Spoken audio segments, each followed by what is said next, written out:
mo sa Sitio Cabisulon. Grabe ang baha.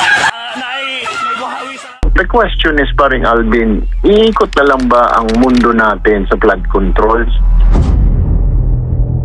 Sapagkat ang isang bansa, kapag puno ng katiwalian,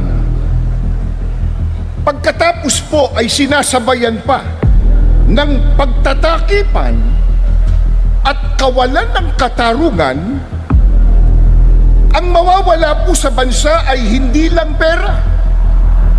Hindi lang po pera.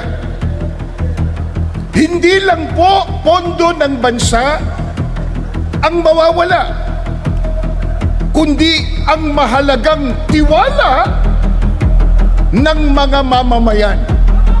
Ang flood control na ito na problema ng ating bansa, hanggat ito ay hindi naisasaayos at ito ay hindi nagkakaroon ng ending, patuloy po na magiging bagsak ang kalagayan ng ating ekonomiya.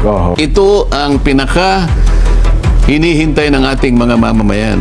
Magkaroon ng ending itong naganap na pinaka-malawak, pinaka-maanomalya na pagnanakaw sa salaping bayan dyan.